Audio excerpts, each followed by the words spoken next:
やめた方がいいぞ教師なんてよ。給料は安いし面倒多いしよ。東京出てきて6年。おめえはすげえよな。店長にまでなってよ。着実に夢を実現させてる。それに比べて俺はらしくねえぞ。鬼の英吉って呼ばれたおめえがよ。情けねえ言葉は似合わねえよ。東京出てきた時そう誓ったじゃねえか。まさか英吉さん覗きやろうって考えてたんじゃないでしょうね。実はナイトスコープを買いに来たのよ。最も高くてダメだったかな。暗闇で物が見えるって代物さ。そうか、鬼バク2人で闇皇帝を。何の明かりもねえ中で奴らは昼間みてえに動き回ってた。その時奴らがつけていたのがナイトスコープよ。勝行マジで信じてたぜ。なんつうこじつけだよダーグ。あいつが持ったら鬼バクのイメージ壊しちゃかわいそうだろ。英吉さん、あ、手に入れましたよ。ロシア製ナイトスコープ。あ、どうしたんだそれ。絶対壊滅っすよね。誰かに見られたらどうするの？誰か夜中の学校の更衣室に来んだよ。ダメ。誰だ、そこにいるの。一教師です。失礼しました。知らねえよこら。頭冷やしてろ。 후지사와 토오루의 만화 상남이인조와 GTO를 원작으로 오니즈카와 류지의 파란만장한 학창생활과 성인이 된 오니즈카가 교사로서 문제 학생들을 갱생시키는 과정을 다뤘으며 그 속에서 어른들의 잘못된 인식과 현대사회에 대한 비판을 그려낸 학원 코미디 애니메이션 상남이인조 그레이트 티처 오니즈카입니다. 본 영상은 상남이인조와 GTO 원어 더빙판을 기준으로 제작되었음을 알립니다. 카나가와현 쇼난지구에서 토클래스의 폭력고기로 유명한 쇼난 교쿠토 고등학교. 그 학교를 평정한 기포 콤비 오니지카 에이키치와 단마 류지는 어느 날 게시판에 자신들의 퇴학을 알리는 벽보가 붙은 것을 발견하는데 上等よ。退学とは俺たちも舐められたもんだぜ。俺らだけで極東締めてく自信ないっすよ。これからはな、おめえらの気がいいよ。これからお二人はどうするんです？ヤンキー街道まっしぐらよ。うまくいったぜ。この時代にマジで極道目指すか普通。今時不良はオタッキー以下だぜ。ヤンキーは卒業して恋愛街道まっしぐらよ。ありがとうございました。 사실 학교 게시판의 벽보는 오니즈카와 류지가 쓴 글이었으며 다른 학교로 전학 가는 것을 퇴학당한 것처럼 꾸며낸 것이었고 이에 드디어 땀내나는 남고에서 벗어난 두 사람은 이번 여름방학 동안 여자친구를 사귀기 위해 요런섬의 리조트에서 아르바이트를 시작합니다. 그 과정에서 우연히 불량배들에게 붙잡힌 여성들을 발견한 그들은 그 두 사람에게 호감을 얻고자 하는데 困りますねお客様。そのようなことされては。喧嘩売ってんのかお前ら。よかったらあちらでお話を聞きましょうか。ささどうぞどうぞ。誠意を持って話したらちゃんと分かってもらいましたよ。ボーイさんありがとう。しつこくて困ってたの。お客様の安全を守るのが我々の仕事ですから。不良なんてクズ、ウジ虫、フナムシよ。ああいう連中は地球上から絶滅してしまえばいいのよ。不良やめてよかったぜ。 그렇게 이즈모 마리코와 무라코시 아유미를 만나게 된 두 사람은 서로를 대학생이라고 소개하며 하루 동안 만남을 이어가고 그 과정에서 류지가 아유미에게 반했음을 알아챈 오니지카는 적극적으로 두 사람의 사이를 밀어주며 자신 또한 마리코와 좋은 관계를 유지하려 합니다. 한편 두 남자에게 호감을 느낀 마리코는 아유미에게 과거 사고로 죽은 옛 연인을 잊고 새로운 사랑을 즐겨보라는 충고를 던지고 그러나 낮에 자신들을 괴롭히던 불량배들을 맞닥뜨리면서 두 사람은 오니지카와 류지가 사실은 고등학생이었다는 것을 알게 됩니다. 待てやこら。湘南極東高校1年鬼塚英吉とだんまり宇治といや泣く子も黙る鬼バクコンビよ。高校生。いいよ。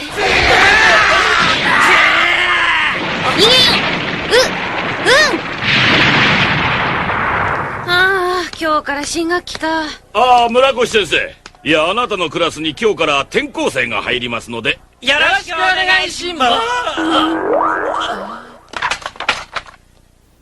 남녀공학인 치지도 고교로 전학 간 오니즈카와 류지는 그곳에서 담임교사를 맡고 있던 아유미와 마리코를 맞닥뜨리고, 이에 두 사람이 대학생이라 속였음을 알아챈 그들은 여름방학의 추억은 모두 잊고 새로운 학교에서 연애를 해보려 하지만 아유미와 마리코의 계략으로 인해 자신들이 교쿠토의 기포 콤비라는 사실을 들키고 맙니다. 그 후 몹시 분노한 오니지카는 요른섬에서의 일탈을 퍼뜨리겠다고 협박하여 아유미와 마리코를 어느 호텔로 불러내고, 그러나 막상 호텔에 다다르자 자신들이 심했다고 생각한 두 사람은 그대로 집에 돌아가려 하지만 마리코가 몰래 방에 호모들을 심어두면서 오니지카가 겁탈을 당하게 됩니다. 村越あゆみか。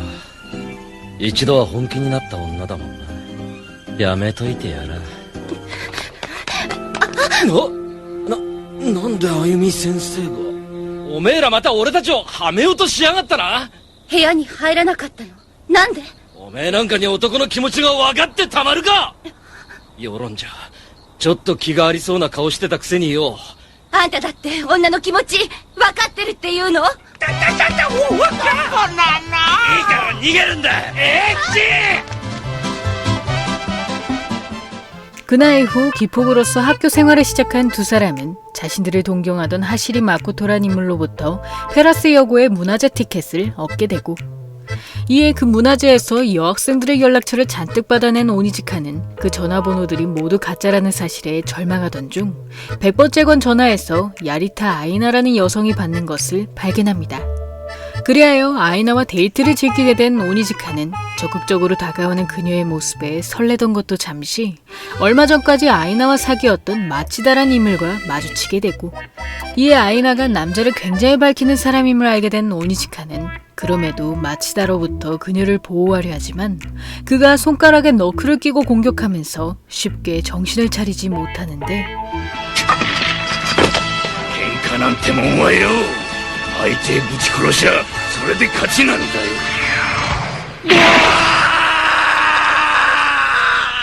町田って言うんだってな。昔高校ボクシングのチャンプだったってよ。それがどうしたんだい。ビビってんじゃねえよ。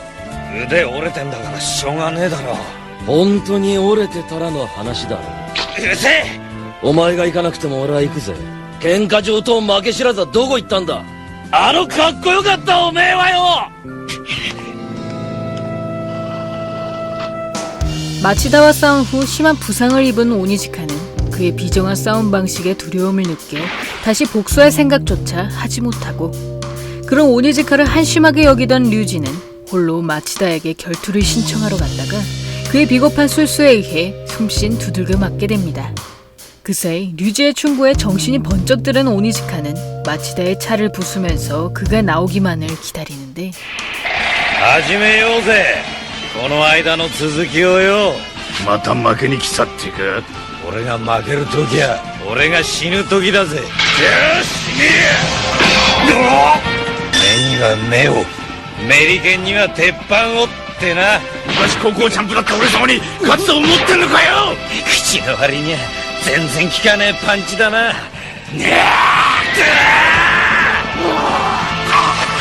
もうゲームオーバーか。おいおめえら。よう逃がさねえぜ。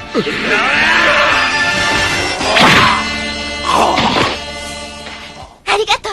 私のために来てくれたのね。だから私決めたの。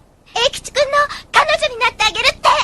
勘違いしてんじゃねえ。俺は自分のために来たんだ。じゃあな。 그리고 얼마 후 치지도 고교의 설 1인 사에지마 토시유키와 카마타주는 교쿠토의 기폭이 치지도를 접수할 것이란 소문을 듣게 되자 곧장 그들의 친구인 마코토를 두들겨 패서 돌려보내고, 이에 몹시 분노한 류지는 홀로 사에지마의 아지트로 쳐들어갔다가 그만 카마타에게 기습을 당하고 맙니다. これでちょっと分かっただろ。筋子で一番強えのは誰かってことかよ。15発。しっかりやられた数勘定してやってっからよ。誰にも負けねえんだ。俺らが死ぬまでな。だったら殺してやるよ。やめろまた。それ以上やったらマジで死ぬぞ。忘れねえぞ。25発後できっちり俺してやっからよ. 한편 사에지마와 카마타의 정보를 수집하던 오니지카는 갑자기 창가로 날아들어온 마네킹을 통해 류지가 사에지마에게 붙잡혀 있음을 알게 되고, 그러자 오니지카는 황급히 류지가 갇힌 아파트로 찾아가지만 도중에 사에지마의 협박을 받은 마코토가 자신을 다른 곳으로 안내하면서 그만 사에지마의 부하들에게 기습을 당하고 맙니다. 그 사이 마코토에게 배신당했음을 알게 된 류지는 아파트 창밖으로 뛰어내려 그 유리 파편으로 손목에 밧줄을 끊는 것에 성공하고, 이에 곧장 카마타를 찾아간 그는 지금까지 맞은 만큼 그대로 갚아주려 하는데, ごめんよ鬼塚君。俺みたいないじめられっ子が身を守るには徹底的に言うこと聞くしかないんだ。誠、おめえが俺のこと裏切るわけねえよな。蹴りつけさせてもらうぜ。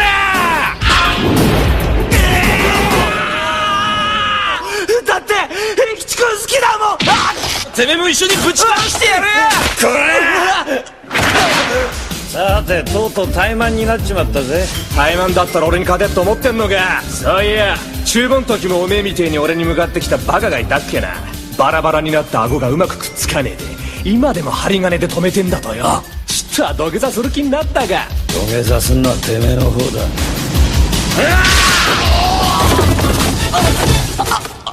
あの冴島君を一発で。てめえら俺にタメ口聞くなんざ10年早えんだよ。ほらどうしたんだよ鎌田。誰がてめえみてえな野郎に負けっから。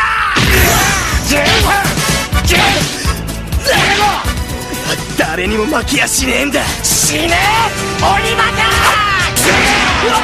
光もん出したぐらいで俺に勝てると思ってんのか。強すぎるよこいつ。勝てるわけねえこんなやつに。やるじゃねえかこいつ。そういや誠が裏切ったって本当か。なわけねえだろ。二人で殴り込みかけたんだよ。これからも頼むぜ誠。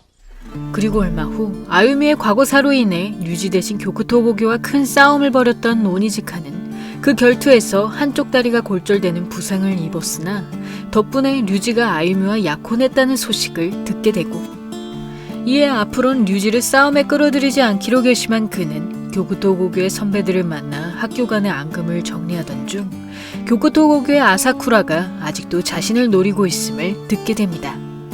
사실 아사쿠라는 얼마 전 살인죄로 소년원에 들어갔다가 석방된 오오쿠보 미즈아키에게 귀폭의 처리를 부탁하였으며 그 대가로 100만엔의 현금과 자신의 연인까지 바쳐야 했고, 이에 홀로 오오쿠보를 상대하게 된 오니지카는 류지에게 피해를 주지 않기 위해 무조건 그에게 머리를 숙였으나 자신도 100만엔을 마련해오라는 지시를 받게 됩니다. バカ言ってんじゃねえよ。こんなん受け取れねえよ。気にしねえで受け取ってくれよ。情けねえや。まったくだぜ。大久保さんが出てくるって本当なのか。俺とおめえの間には隠し事しねえって約束したんじゃなかったのかよ。これは辻公と極光の問題だ。受けるおめえには関係ねえんだよ。今日で鬼枠は終わりだ。さっさと帰って女とイチャイチャやってろや。分かったよ。ちくしゃいてえ。教えてくれよ龍二。どうしてこんなにいてんだよ龍二よ。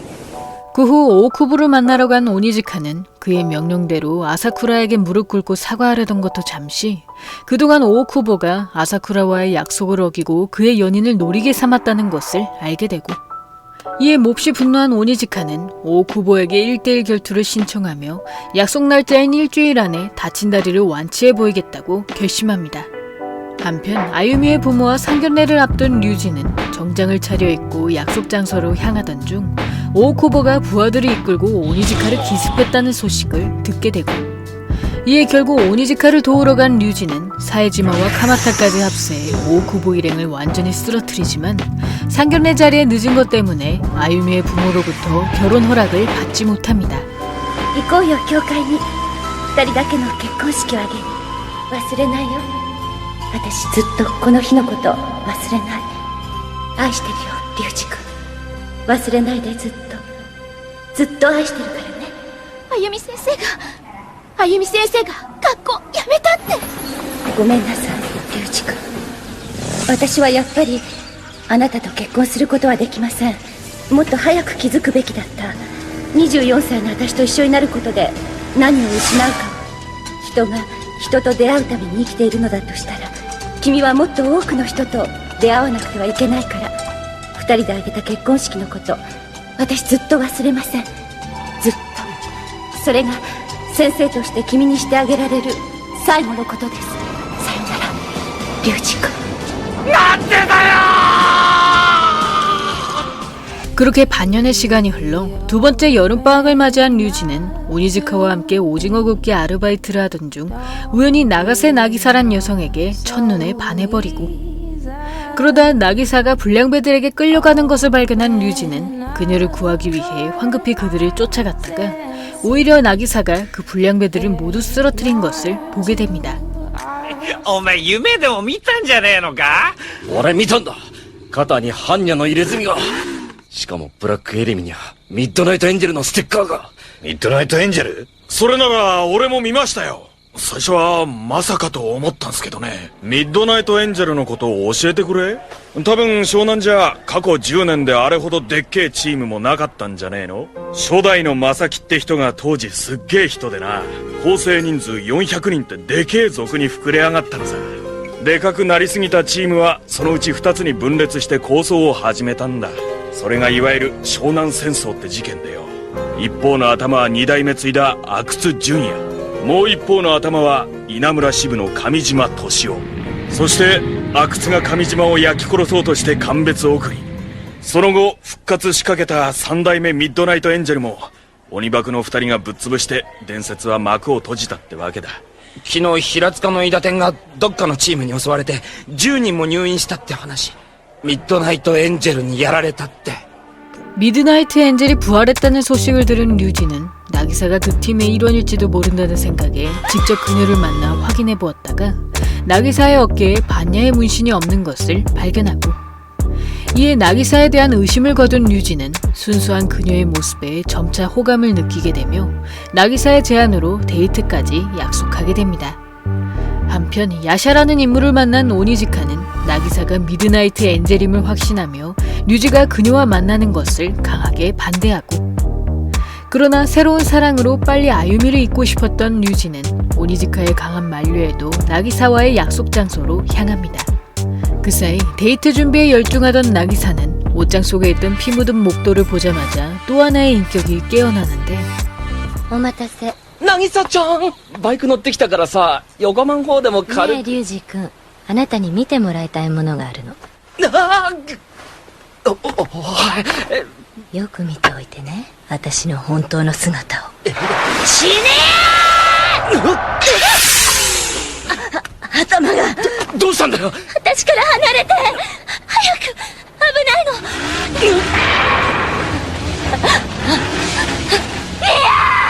大丈夫かい、渚ちゃん。入れすぎ。この女は。残念だけどてめえの惚れてるって女の正体はこの私、ヤシャなんだよ。てめえにはこの記念すべき瞬間の生き証人になってもらうよ。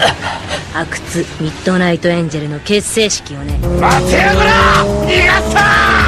しつこい男だね。そんなに私が欲しいのかい？あの世で惚れた女抱く夢でも見るんだね。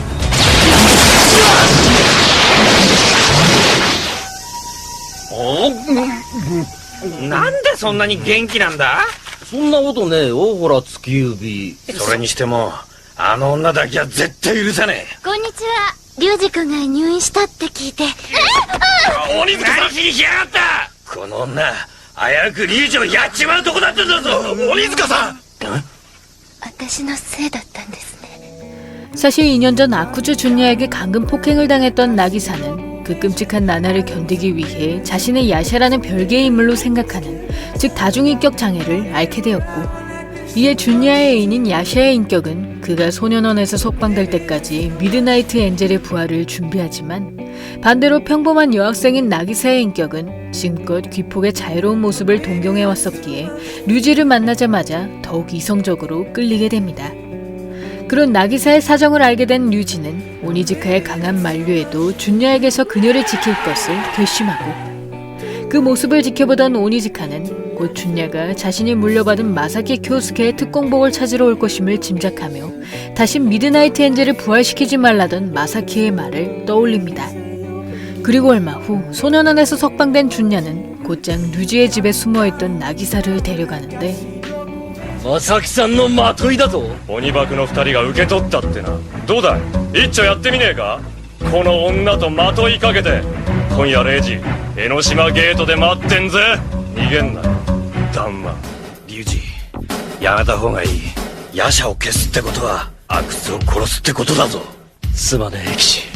俺はあん時の渚の顔忘れることできねえんだ。阿久津にだけは負けたくねえんだ。どうしようもねえバカだぜてめえ。勝手にしろ。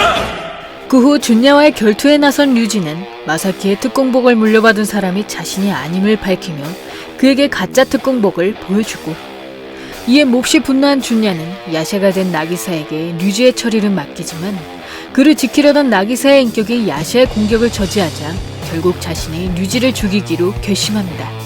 그 순간 야샤의 인격을 극복한 나기사가 준야의 앞을 가로막으며 류지 대신 칼에 찔리게 되고, 그런 준야의 행동을 용서할 수 없었던 오니지카는 자신이 계승받은 마사키의 특공복과 오토바이 흉년의 Z2에 올라 준야와 함께 쇼난의 134호 국도를 달리기 시작합니다.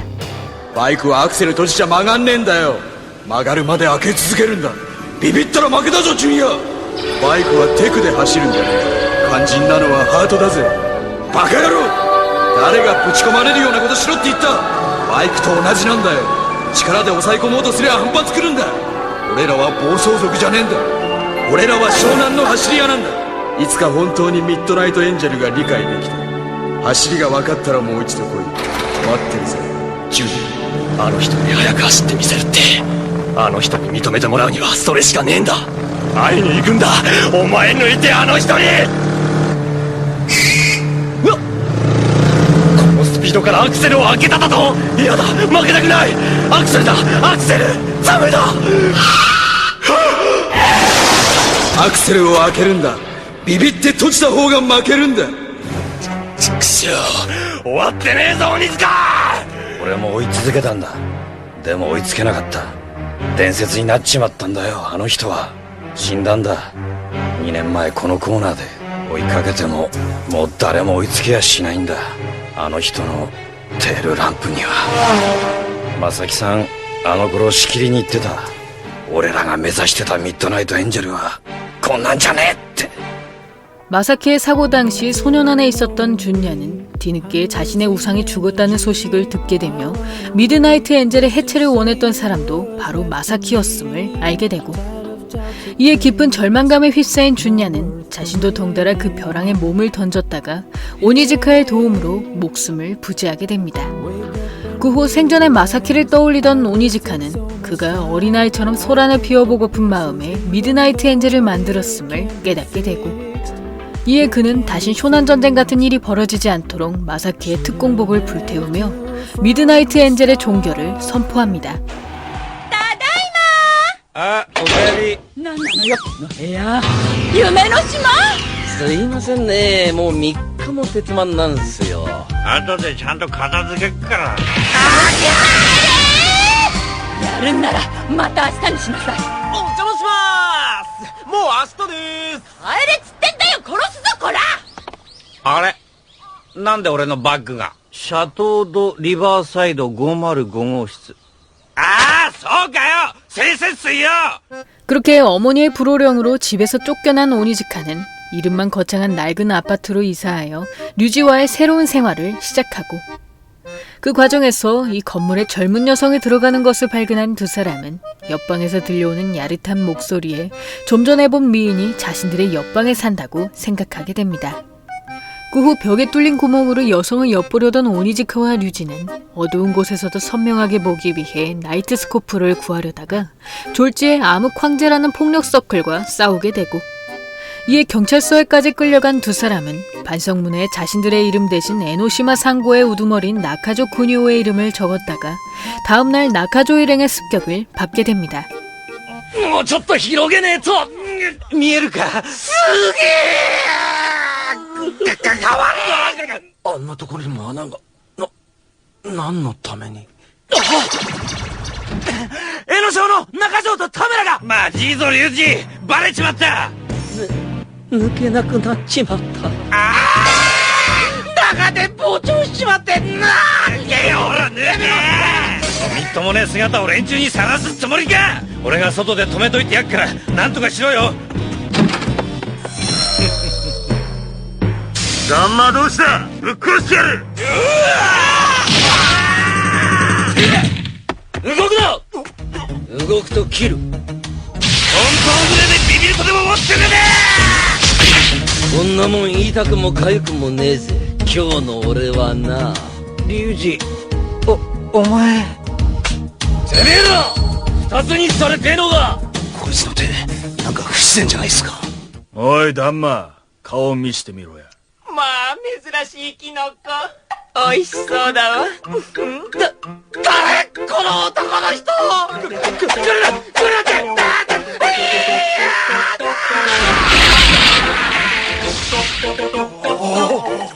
じゃあまさかおめえさっきからオカマとウハウハ。違うだって誤解だって。おーい.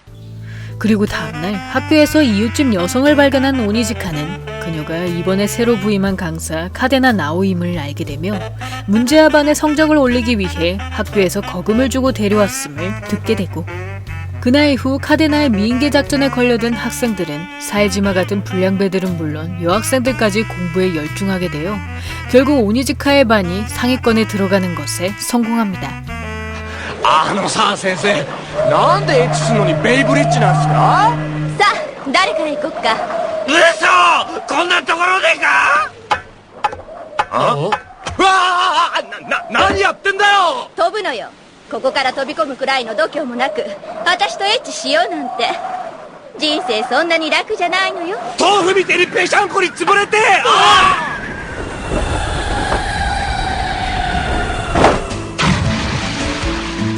飛んだよ。生きてんのか。早くおいでよ。私もう濡れ濡れよ。なんつう度胸だよあの女。 그날 이후 카데나를 유심히 관찰하던 오니지카는 그녀가 성모 마리아의 문신을 새긴 것은 물론 특수 엔진에 부착한 캔메리를 몰고 다니는 것을 발견하고, 이에 카데나가 범상치 않은 인물임을 짐작한 두 사람은 고액의 계약금을 받는 스페셜 강사가 어째서 싸구려 아파트에 거주하는지 궁금하여 몰래 그녀의 집안에 숨어 들어갑니다. 誰だこいつ。エキシ、なんだこりゃ。全部万札いくらあんだよ。あの女絶対やべえぜ。じゃあ始めましょうか。ビジネスの話。この3000万であのブツ売ってもらえますよね。実はあと1000万ほどなんとかならないでしょうか。あんたこっちの足元見るつもり。何せ素人さんに流すってのが異例のことでして。分かったわよ。さっさと帰んな。ちょいか。さっさと私の前から消えねえとぶっ殺すよ。てめえ聞いてただろ今の話。何も聞いてないし何も見てないけど。あっちビビった。一体何なんだあの閃光って。この湘南のイカれた走り屋全ての憧れだった人よ。私と勝負する気ない？あの紫のケンメリとか。そうよ。あの信号が青になったらスタートよ。あのラストシグナルだよ。 사실 카데나는 스타트 이후의 신호등을 모두 무시하고 달리는 레이스, 라스트 시그널의 최강자이자 성모 마리아람 이명으로도 유명한 폭주족 퍼플 헤이즈의 대장이었고, 그런 카데나를 동경해왔던 남동생 카즈히토는 누나가 진심으로 자신과 승부를 겨뤄주지 않자 몰래 검은 레빈을 타고 카데나와 라스트 시그널 경기에 나섭니다. 그 과정에서 트롯과 충돌해버린 카즈히토는 그대로 식물인간이 되어 다시 눈을 뜨지 않았고, 이에 엄청난 죄책감을 느낀 카데나는 복주족을 그만둔 뒤 카즈히토의 간호를 위한 의료 시스템을 사기 위해 학교 강사 일과 호스티스 아르바이트 등 닥치는 대로 돈이 되는 일에 뛰어듭니다. 그렇게 카데나의 모든 사정을 알게 된 오니지카는 그녀에게 다시 달리는 기쁨을 느끼게 해주기 위해 마사키의 Z2를 이끌고 카데나를 찾아오는데, 京介の Z。 よう迎えに来たぜ。やろうぜ昨日の続き。まだ蹴りついてねえもんな。こいつでマジに抜いとかねえとまたあんた調子こいちゃうんじゃねえかと思ってよ。 그 후 오니즈카와 카데나가 하코네의 구도로에서 라스트 시그널을 겨루면서 상남 2인조는 끝을 맞이합니다. 과거 쇼난의 전설적인 폭주족이었던 기폭 오니즈카 에이키치. 대학에 입학한 후 교사에 대한 꿈을 가지게 된 그는 교생 실습 당일 절친인 단마 류지를 기다리며 잠시 담배를 피우던 중 우연히 지나가는 불량배들에게 협박을 당하게 되는데 てめえ今女子高生のパンツ覗いてただろ。見逃してほしけりゃ財布出せや。じゃねえとボコにしたとで警察に突き出すぜ。今から殺されるのはどっちでしょう。空手2段で変態な僕ちゃん、その僕ちゃんから不幸にもカツアゲかまそうとしているかわいそうな2人組。さあどっちでしょう。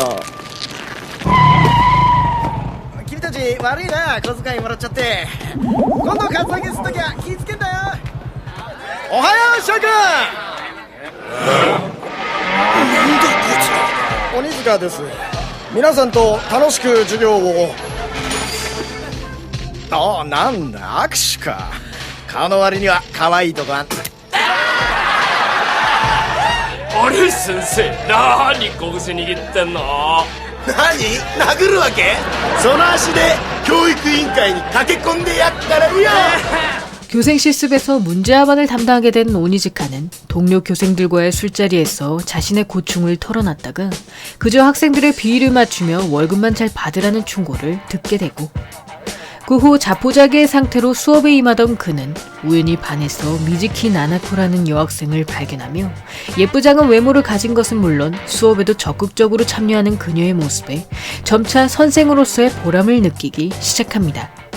그러던 어느 날 가출한 나나코를 발견한 오니즈카는 일단 자신의 집으로 데려와 그녀의 고민을 진지하게 들어주고, 그 순간 갑자기 옷을 벗어던지던 나나코는 계획대로 오니즈카에게 다가감과 동시에 남학생들이 그런 자신들의 모습을 찍도록 유도합니다.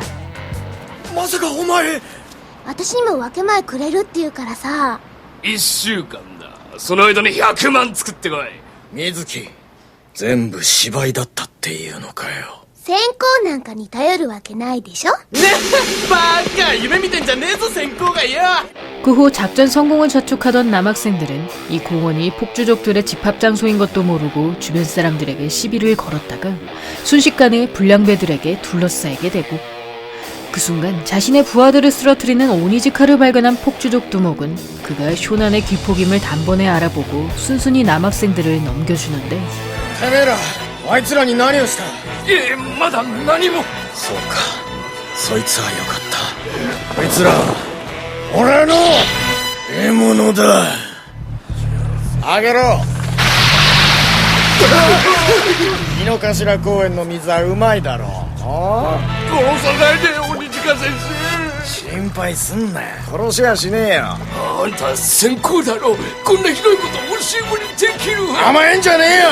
都合のいい時ばっか生徒になりやがって。なめんじゃねえぞてめえら。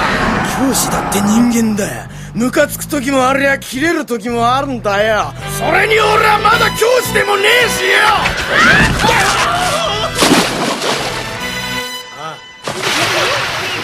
垣根一回取っ払ってみねえか。教師とか生徒っていうめんどくせえ垣根はよ。人間所詮はただの人と人よ。てめえのケツはてめえで吹く。そういう覚悟がいるんだよ。よし、それじゃあ続きいくか。俺が先行になれなかったらてめえらのせいだからな。生き地獄見せてやるから。 그리고 다음날 학교에 출근한 오니즈카는 이젠 교생 자리에서 잘릴 것이라 생각했으나 자신의 반 문제아들이 모두 교화되어 오히려 교장의 신임을 얻게 되고, 이에 순탄한 학교 생활을 보내던 그는 이대로 일주일만 잘 견디자고 결심한 것도 잠시 또다시 나나코의 억지에 못 이겨 저녁까지 오토바이를 태워주게 됩니다. 그 후 나나코를 집에 데려다 주려던 오니즈카는 그녀가 집에 가기를 완강히 거부함과 동시에 갑자기 오토바이에서 뛰어내리는 것을 발견하고, 이에 아슬아슬하게 나나코를 구해낸 오니즈카는 그녀의 부모가 자수성가한 이후부터 가정에 불화가 발생했음을 알게 되며 그로 인해 나나코가 오히려 가난했던 시절을 그리워하고 있음을 깨닫게 됩니다. 大きな家に住めばもっと楽しいって思ってたのに、今の家はね、パパとママの部屋に厚い壁があって、触るとひんやり冷たいの。戻りたい。あの頃にパパがいて、ママがいて、私がいたあの小さなアパートに。壁の一つや二つでぐしゃぐしゃ言ってんじゃねえよ。俺たちはどう転んだって昔に戻ることはできねえんだよ。それがどんなに最高だったとしても過去は過去。水木、帰れよ、お前の家に。 그날 밤 커다란 망치를 들고 나나코의 집을 찾아간 오니지카는 곧장 그녀의 아버지 방에 들어가 어머니의 방과 연결된 벽을 마구 내려치고, 그 모습을 지켜보던 나나코는 절대 무너지지 않을 것 같았던 벽이 오니지카의 망치질에 쉽게 허물어지는 것을 발견하며 자신이 노력한다면 이 가정 불화 또한 해결할 수 있을 것이란 희망을 가지게 됩니다. 그날 이후 교사의 꿈을 더욱 확고히 하게 된 오니지카는 교생 실습을 성공적으로 마친 만큼 앞으론 탄탄대로라고 생각했으나, 교사가 되기 위해선 교원 임용고시를 통과해야 한다는 소식을 듣게 되고, 이에 몹시 절망한 오니지카는 류지와의 술자리로 속상한 마음을 달래던 중 그에게서 임용고시가 필수 자격이 아닌 사립학교, 즉 세린재단의 채용 공고를 받아보게 됩니다. 그 후 세린재단에 이력서를 넣은 오니지카는 면접 당일 학교로 향하는 버스 안에서 여성의 엉덩이를 건드리는 인물을 제압했다가, 그가 세린재단의 면접관이자 교감인 우치야마다 히로시였음을 알게 되고, 이에 면접을 완전히 망쳐버린 그는 역시 자신이 교사가 될 제목이 아니라고 생각하는데, やっぱ俺みてえなクズは教師になんかなれねえのかね。若いのに自分をクズだなんて言うもんじゃありませんよ。ガキの頃から専攻とかにバカだのクズだの言われてりゃそうなのかなって思っちまうぜ普通。教師に向いてねえかもしんねえけど、でも俺が専攻だったら絶対しねえぜ。てめえの教え子クズ呼ばわりするような真似はよ。出てこいや！ぶっ殺してやる内山だ！この前退学にした高等部の生徒たちです。止めてきたらうまくまとめて点数稼げば先生になれるかもよ。人の顔見りゃクズだ落ちこぼれたってネチネチいたぶりやがって。クズをクズと言って何が悪い！お前たちがグレたのは私の責任だとでも言うのか？何をしてるんだ鬼塚君、さっさとクズどもを！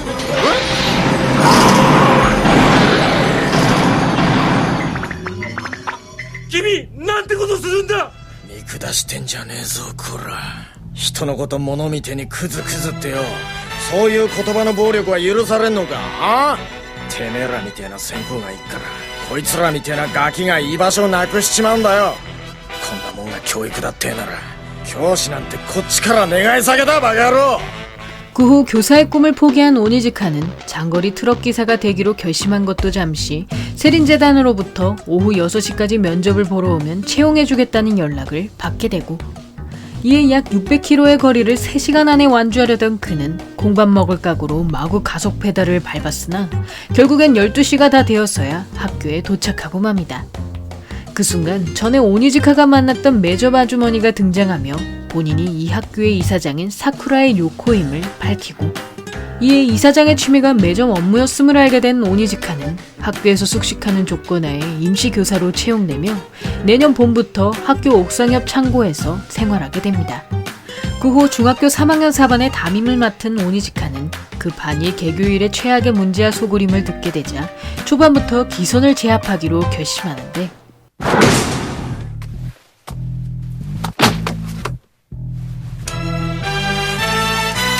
今日からこのクラスの担任になるグレートティーチャー鬼塚だ。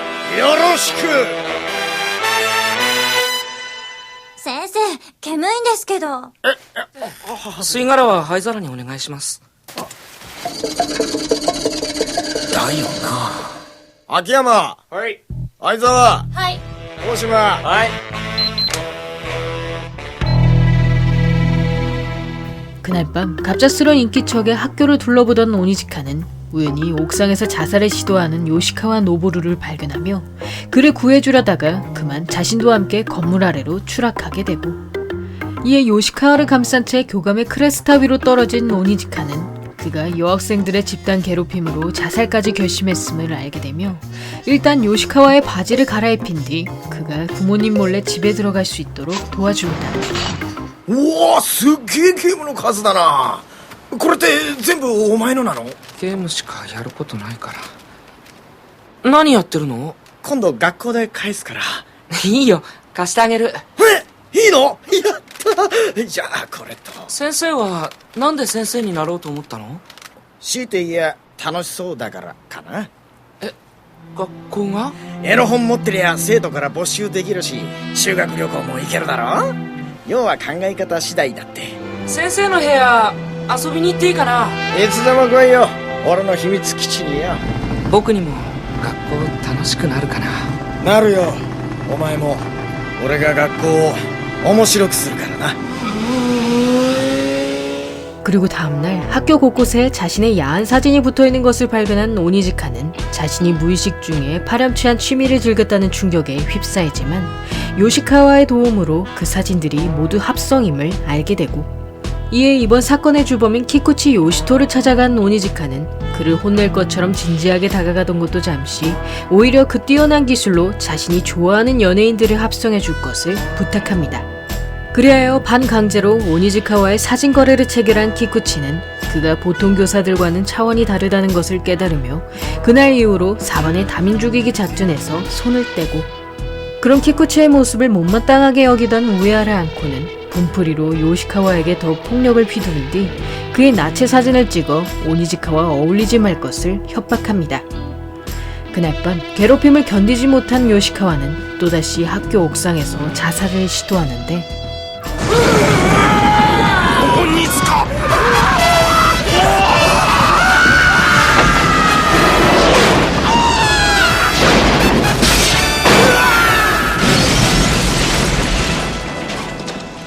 何考えてんだよてめえは。吉川、あるほど自殺なんてバカな真似すんなって。悔しいよ。よーし、案内しろや。リベンジ決めんぞ。 그 후 우에하라 일행이 있는 노래방을 찾아간 오니즈카는 그들에게 요시카와가 당한 일을 비슷하게 되돌려준 뒤 우에하라가 가진 그의 나체 사진을 모두 찢어버리고, 그러자 육성 회장이자 교육평론가였던 우에하라의 어머니는 오니즈카가 딸에게 파렴치한 짓을 저질렀다는 이유로 육성회 임시총회에서 그의 해고 결의안을 제출합니다. 한편 요시카와를 구하다가 팔이 골절된 오니즈카는 입원 중에 뛰쳐나와 자신의 해고를 막으려 하지만 이미 모든 사람들이 육성회장의 편으로 돌아섰고, 그 순간 강당에서 옷을 벗어 던진 요시카와는 자신이 우에하라에게 오랫동안 괴롭힘을 당했음을 증언하며 오니즈카는 그런 자신을 구해주려 한 것뿐이라고 이야기합니다. うちのあんこがいじめなんてするわけないでしょ。一体どんな証拠があって。これでもですか？お母さんなら娘の字に見覚えあるでしょ？サンキューな、吉川。泣くなって。別に汚れた体になっちまったわけじゃねえぞ。皆さん静粛に。こんな落書き自分で書いたに決まっています。もっと確かな証拠がない限り。今度はどうやって吉川のやつに焼き入れるつもりあんこ。まあ楽しみにしてなって。いざとなりゃみんなママがもみ消してくれるからさ。私の娘に限っていじめなんてするはずないわ。母親の私が一番よく知ってるんですから。ママにはうんざりなんだからさ。何でも知った顔してさ。自分の娘のことだってちっとも分かってないくせに。ママのせいだから。甘ったれんじゃねえ。自分の目開いてよーく見てみろ。いじめなんかよりもっと面白いもんいくらでも見つかるぜ。 그리고 얼마 후 학생들의 가정 방문을 앞둔 오니즈카는 무라이 쿠니오의 어머니가 젊은 미혼 모임을 알게 되며 쿠니오가 도망간 아버지를 향한 증오로 어른 남성을 믿지 못한다는 것을 깨닫게 되고, 이에 데이트를 컨셉으로 가정 방문을 시작한 그는 가장 첫 상대로 쿠니오의 어머니인 주리아를 만났다가 그만 쿠니오로부터 자신이 그의 어머니에게 흑심을 품었다는 오해를 받고 맙니다. 그날 이후 쿠니오의 방해 공작에 시달리던 오니즈카는 손에 채워진 수갑을 풀기 위해 그와의 추격전을 이어가다가 주리아가 트럭에 칠 위기에 놓인 것을 발견하고, 이에 재빨리 그녀를 구해낸 오니즈카는 쿠니오에게 누군가를 지키는 일이 결코 어설픈 각오만으론 행할 수 없음을 충고하며 주리아와의 만남은 그저 가정 방문일 뿐이었음을 해명합니다. 그러나 도저히 오니즈카를 믿을 수 없었던 쿠니오는 그가 잡은 볼링공에 미리 순간 접착제를 발라놓는 등 계속 도가 지나친 장난을 반복하고, 그러다 무심코 저지른 행동으로 불량배들에게 붙잡혀버린 쿠니오 일행은 지나가던 오니즈카에게 도움을 요청해보지만 갑자기 그는 도라에몽을 자칭하며 자신들의 부탁을 거절하는데 面白そうだな。俺も混ぜてくれや。何仲間になってんだよ。お前一応教師だろ。俺はドラえもんだ。知らねえよ、おめえらなんざ。仮に俺が教師だとしたらきっとこう教えるだろうけどな。男ならてめえでまいた種ぐれてめえで枯れってよ。本気でこんなとこから俺らにバンジーさせる気なのかよ、鬼塚。大丈夫だよ。紐もあるしビニールなら伸びるし二重にしとけば大丈夫だと。ちった根性見せてみろや。男だろ。それともやっぱりただのマザコンか。なんだと。てめえは一番大切なものを守れなかっただろうビシッと決めなきゃいけない時にビシッと決める。それが本当の男ってもんだよ。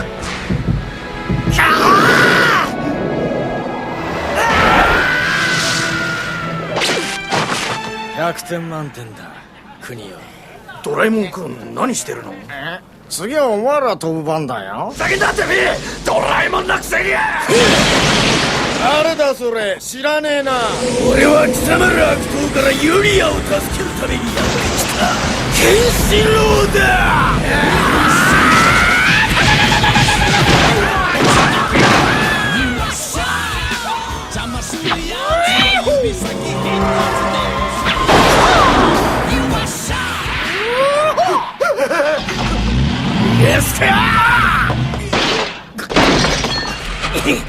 おめえらさあ乗れ。こいつ本当に教師なのか。 그렇게 불량배들을 훔친 크레스타에 올라탄 오니즈카는 교감에 복수를 해주겠다는 이유로 불량배들의 차를 끝까지 쫓아가 그들을 막다른 곳으로 몰아내고, 그 과정에서 난생 처음 짜릿한 추격전을 경험한 쿠니오 일행은 점차 오니즈카의 호쾌한 매력에 푹 빠져 자신들을 비롯한 남학생들 전원이 그를 같은 남성으로서 동경하게 됩니다. 한편 국어교사 후유츠케 아즈사를 짝사랑하던 테시가와라 수구루는 지방대 출신인 오니즈카가 그녀의 호감을 사는 것이 못마땅하여 자신이 과외를 맡은 오오타 히데미의 어머니, 즉 도의회 의원의 부인에게 오니즈카를 해고시켜줄 것을 부탁하고, 이에 어머니회 회장으로서 수업을 참관하러 간 그녀는 오니즈카의 엽기적인 코끼리 분수쇼에 큰 충격을 받아 그에게 해고당하기 싫으면 이번 전국 모의고사에서 수석을 차지해보라고 이야기합니다. 学校は遊びの場所じゃない。勉強を教える場所なんだぞ。遊びの何がいけないんすか。俺が厨房の頃は24時間遊び回ってたもんですけどね。中学高校の6年間で生徒の一生が決まってしまうんだ。何カリ臭いこと言ってるんすか。今や大企業だって倒産する時代ですよ。それに年取ってからのうん十年より中学高校の6年間の方がずっと大事だって思いますけどね。俺はいい大学入っていい会社入るより俺はいいダチ子を見つける方がよっぽど財産になると思ってますんで。 그 후 후유츠키와 시험 공부에 나선 오니즈카는 매 끼니마다 DHA가 풍부한 참치 누나를 먹는 건 물론 능력개발용품과 수면학습 등 여러 기계들까지 동원하여 일주일간 밤새도록 공부에 열중하고, 그리고 다음날 모의고사를 보러 가던 오니즈카는 우연히 히데미가 야쿠자들에게 납치당하는 것을 발견하여 결국 시험도 내팽개친 채 그녀를 구하러 갑니다. あんたのパパの仕事関係でほんのちーっと便宜を図ってもらいたいだけなんや。その姿見たらきっとパパもわしらに協力してくれるやろ。おいはよビデオ。ナイスですね。エッチなビデオってこうやって撮ってんのかな。一体どこの組の回しもんじゃ悪い。3年4組だ。バカ野郎。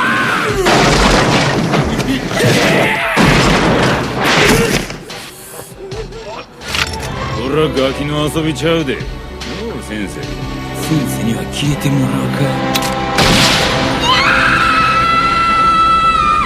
그 후 무사히 히데미를 구해낸 오니즈카는 세 발의 총상을 입은 상태로 1시간 만에 모든 시험을 치르지만 과다출혈로 병원에 실려가고, 그런 오니즈카의 행동에 몹시 감동한 히데미의 부모는 직접 그의 해고를 취소해줄 것을 부탁하며 부인이 오니즈카에게 저질렀던 무례를 용서해달라고 사죄합니다.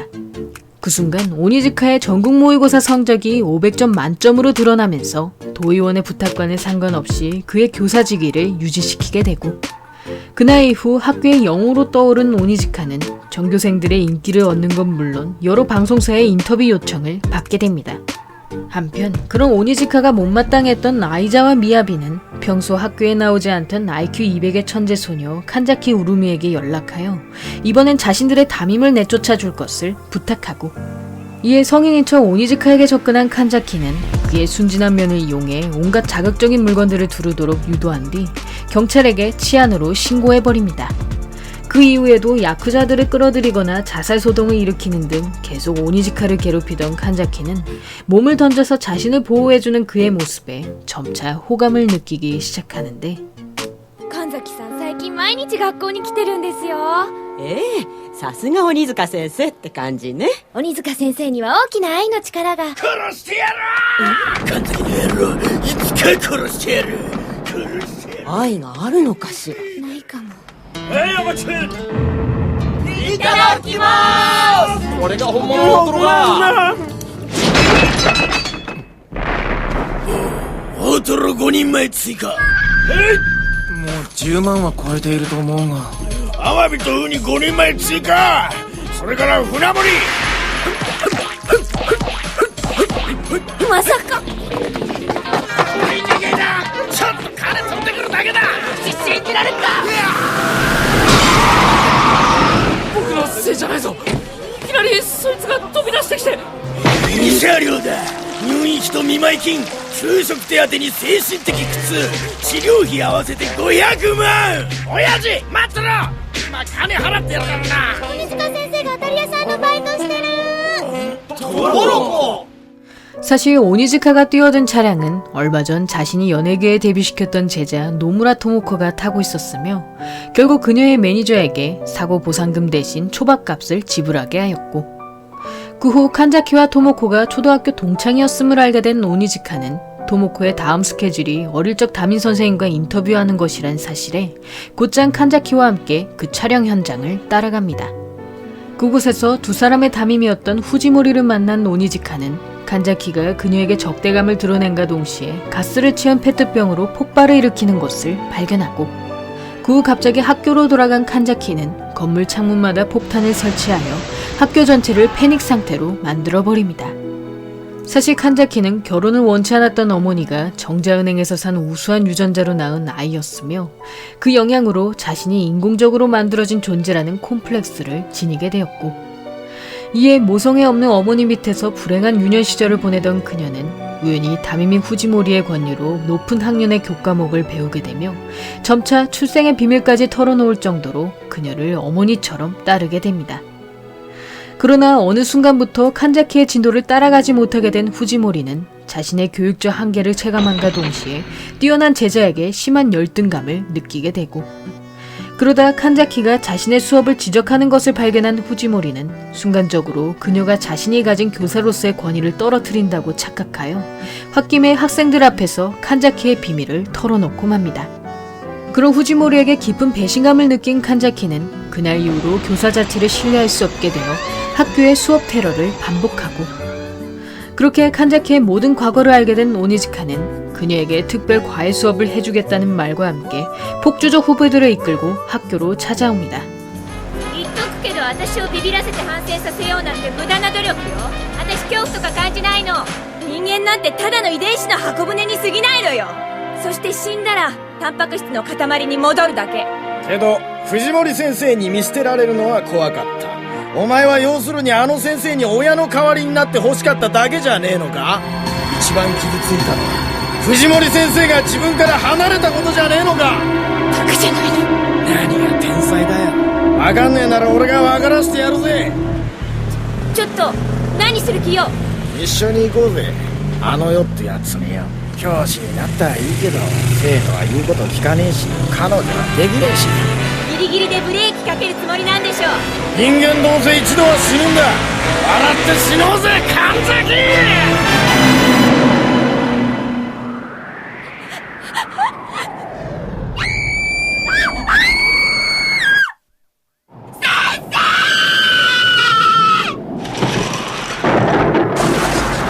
早く本物のタンパク質の塊になっちまうとこだったな。何も死ぬのが怖くねえだよ。そうやって頭で分かったふりしてる奴は一番腹立つんだよ。臆病者のくせに。生きてくことすら怖くてしょうがねえ臆病者のくせによ。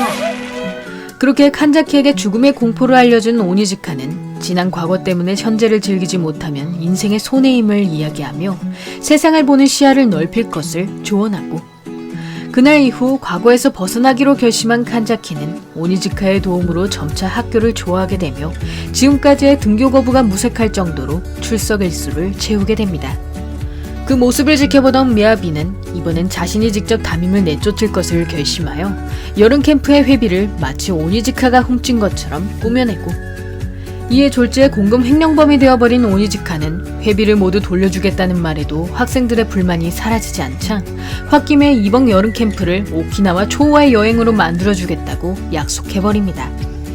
그리하여 800만엔의 거금이 필요하게 된 오니즈카는 마사키 형님에게 물려받은 제트2를 팔아보려거나 폭주적 친구들에게 도움을 요청해보지만 결국 돈을 구하지 못하는데,よう冴島偽の宝くじつかませやがってよ。頭ザクにされてるから飛んでやってよ。これ流してやっからこっそり売ってこい。1億くれ楽勝でや。これただの小麦粉だよ。てめえ冴島、てめえを殺して俺も死んでやるぜ。貸すわけねえだろうがバカ。マグロ船に乗せられちまうかもしんねえんだぜ。結構じゃねえか。俺が貸してる87万も稼いでこいよな。あの伝説の鬼バクコンビはどこ行っちまったんだよ。忙しい忙しい。てめえヘラー。何の用よ。こんな家に住んでるお嬢さんのあんたがここまでやるとはね。これは復讐なのよ。先行を信用して裏切られて聖林を去ってった仲間のさ、許すもんですか。絶対に。先行なんて結局自分のことしか考えてないのよ。だからあんな裏切りを平気でするのよ。ガキねあんた。教師だって人間だもん。自分の保身に走るに決まってんじゃない。教師に何期待してんのよ。ただね、あいつね、少なくとも嘘はついていない。偽善ぶってないってことよ。私の邪魔したらたとえあんたでも容赦しないわよ。あんたと親父の秘密学園中にばらまいてやる。あんまり私を怒らせない方がいいかもよ。どういう意味よ。言っただけの意味よ。 그 류지에게 받은 경품권을 추첨한 오니즈카는 운 좋게 800만엔을 호가하는 벤츠 자동차에 당첨되어 한방의 여름 캠프 비용을 해결할 수 있게 되고, 그러자 이번엔 그 벤츠를 빼앗으려던 미야비는 오니즈카에게 사정이 안타까운 어느 중년 남성을 접근시켜 그가 그 남성에게 벤츠를 빌려주도록 유도합니다. 그럼 미야비의 만행에 몹시 분노한 칸자키는 그녀의 몸값으로 여름 캠프 비용을 지불하게 할 것을 결심하여 부잣집 아가씨들을 노리던 납치범들에게 미야비 일행을 팔아버리고, 한편 건너편 빌딩에서 창문 닫기를 하던 오니즈카는 우연히 납치된 미야비 일행을 발견하게 되자 곧장 그 근방의 비행선을 이용해 호텔 방으로 쳐들어갑니다. ほら早くこいつらやっつけちゃってよ。何の話だそりゃ。俺は見学に来ただけだぜ。甘えてんじゃねえぞ。こら！このボクチンをよくもはめちゃったりしてくれたよな。そんな外道をよ、なんで俺が助けなきゃなんねんだよ。ああ？生徒助けんの教師の仕事よ。アホかおめえ。仕事なら5時半のチャイムでとっくに終了してんよバーロー。教師なめんのもいい加減にしろ。何しやがんだよこの野郎。先生。便利な時だけ先生先生ってや。助けてほしけりゃ詫び入れろや。なんで私が五流バカ教師に頭下げなきゃなんないの。ごちゃごちゃ抜かしてんじゃねえ。詫び入れんのか入れねえのか。黙れと言ってるなあみやびちゃんよ。この野郎。あいつ。ごめんなさい。歌詞にしとくぜ。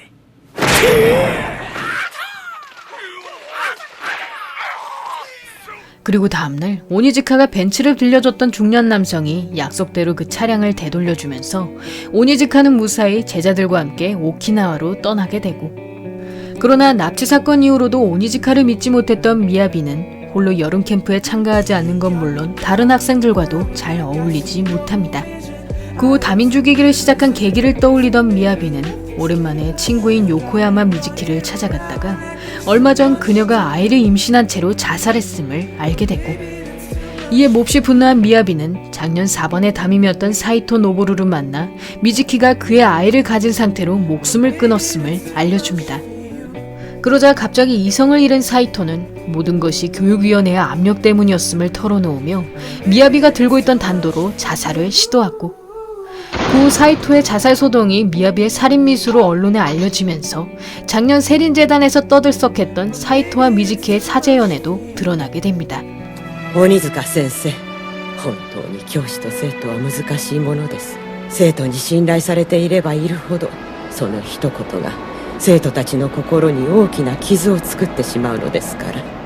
사실 중학생인 미즈키와 교제했던 사이토는 4반 제자들 앞에서 그녀를 끝까지 지켜주겠다고 약속하였으나 자신들의 관계가 언론에까지 보도되면서 교육위원회의 강한 압력을 받게 되었고, 이에 강제로 미즈키와 헤어지게 된 사이토는 그녀의 임신 사실을 알지 못한 채 그대로 정근을 떠나며 미즈키가 어른이 될 때까지 기다리기로 결심합니다.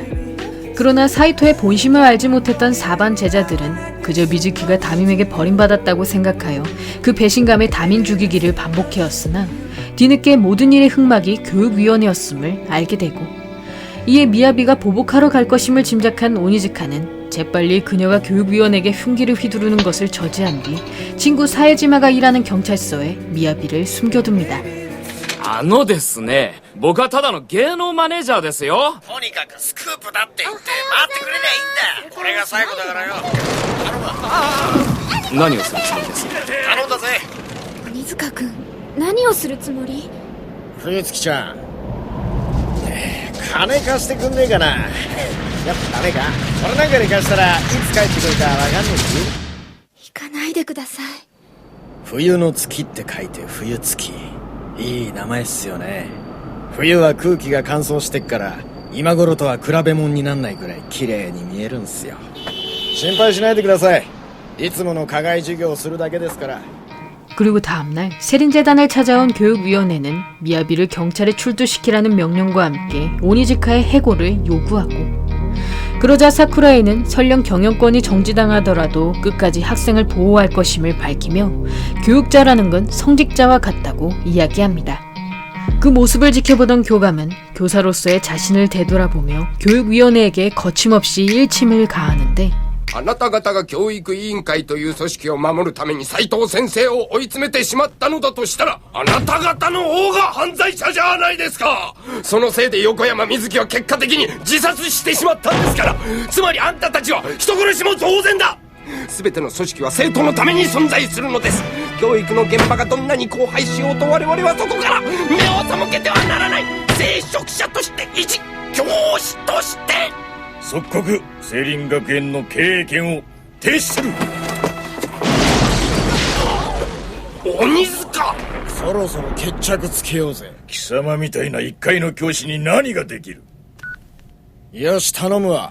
그 후 오니즈카가 부른 기자단이 교육위원회를 둘러싸며 미즈키의 자살에 대한 진상규명을 요구하고, 그러자 교육위원회는 미야비의 살인미수 사건을 언급하며 화제를 전환시키려 하지만 그 순간 오니즈카가 미야비의 단도를 꺼내 보이며 자신이 그 사건의 범인이라고 주장합니다. 그 모습을 지켜보던 미야비는 연행당하는 오니즈카에게 달려가 처음으로 진심 어린 사과를 전하고, 이에 대수롭지 않게 미소를 짓던 오니즈카는 얌전히 경찰차에 오르려던 것도 잠시 수갑을 찬 채로 뛰쳐나와 도주를 시도합니다. 그로부터 2개월 후 미국으로 건너간 오니즈카는 캘리포니아의 고등학교에서 또다시 문제아반의 담임을 맡게 되며 GTO는 끝을 맞이합니다.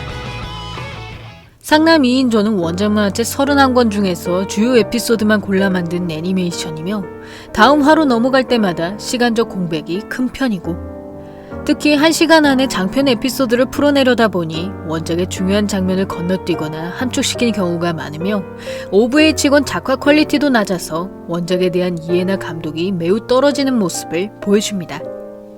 개인적으로 본 작품에서 가장 아쉬웠던 점은 상남 2인조의 핵심 주제가 드러나는 귀포 콤비의 마지막 결투가 애니화되지 않았다는 것이며 애초에 원작 자체가 5편만으로 모두 담아낼 수 없는 스토리였기에 GTO처럼 장편 애니로 제작되었다면 더욱 알찬 작품이 되었을 것이라 생각하고 거기다 류지의 연애는 대부분 애니화가 된 반면 원작에서 가장 안타까운 사랑이었던 오니즈카와 미사토의 연애가 다뤄지지 않아 개인적으로 큰 아쉬움이 남습니다.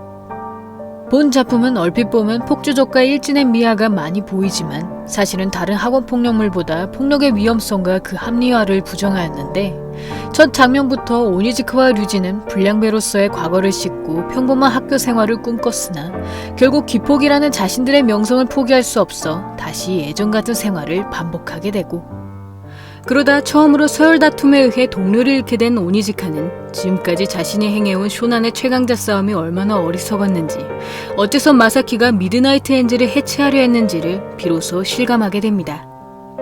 그 후 쇼난의 싸움 꿈들을 불러들인 오니즈카는 그들의 앞에서 류지와 피 터지는 마지막 결투를 행하다가 결국엔 동반자살처럼 건물 옥상에서 강으로 뛰어내리고 이에 쇼난의 최강자를 운운하던 모든 싸움꾼들은 그런 기폭의 행동을 통해 서열 다툼을 계속 이어가도 마지막엔 죽음밖에 남지 않는다는 것을 깨닫게 됩니다. 그렇게 쇼난을 벗어나 도쿄로 향한 오니즈카와 류지는 둘 다 대학교에 진학한 뒤 후속작 GTO에서 각각 교사와 오토바이 가게 전장이 되어 사회에 적응해가는 모습을 보여주고 특히 학창시절에 최강의 문제아였던 오니즈카가 마찬가지로 문제아인 제자들에게 올바른 인생관을 가질 수 있도록 이끌어가면서 상남 2인조의 주인공들이 정신적인 성장을 이루고 진정한 어른이 되었음을 표현하고 있습니다. GTO는 원작 만화책 13권까지의 내용을 43편의 화수로 제작한 애니메이션이며 원작이 완결되기 전에 제작된 탓에 애니의 결말을 오리지널 스토리로 마무리하였고 특히 담임 죽이기의 계기였던 미야비 에피소드의 경우 원작에서 전 담임에게 강간 혐의를 뒤집어 씌우고 자작극을 펼쳤던 미야비를 애니에선 자신의 친구를 배신한 선생님에게 복수하는 내용으로 변경하여 원작보다 미야비가 교사를 미워할 수밖에 없었던 이유를 공감하도록 만든 것을 알 수 있습니다. 여기서 애니의 결말은 오니즈카가 미야비 대신 경찰에 연행당하지만 후반에 의식을 되찾은 사이토가 자신의 자살 시도를 시인한다는 암시가 등장하면서 오니즈카는 나중에라도 무사히 풀려났을 것으로 예상되고 그 후 오니즈카가 미국 고등학교의 교사가 되었다는 오리지널 결말을 통해 그가 세상 어디에도 없는 특별한 교사임을 강조하고 있습니다. 개인적으로 본 작품에서 가장 인상 깊었던 점은 상남 2인조에서 멋진 어른을 꿈꾸던 오니즈카가 막상 성인이 된 이후 그 현실과 꿈의 괴리에서 쓴맛을 느끼는 모습이었으며 누구보다 파란만장한 학창시절을 보냈기에 뒤틀린 학생들을 이해하고 감싸줄 수 있는 오니즈카의 모습은 본 작품의 가장 큰 매력이라 생각하고 특히 원작에선 후반으로 갈수록 오니즈카가 가진 교사로서의 마음가짐이나 죽음을 불사한 희생정신이 더욱 잘 드러나고 있으며 비록 마지막 천사 에피소드가 너무 막장이라 호불호가 많이 갈리지만 그런 오니즈카의 명장면까지 애니화되지 못한 것은 다소 아쉬운 점으로 남습니다. 여기까지 상남 2인조와 그레이트 티처 오니즈카였고요. 여러분의 구독과 좋아요는 힘이 됩니다. 구독을 하시면 다음 영상을 더욱더 빨리 만나보실 수 있습니다. 그럼 많은 시청과 관심 부탁드리면서 다음 편에서 만나 뵙겠습니다.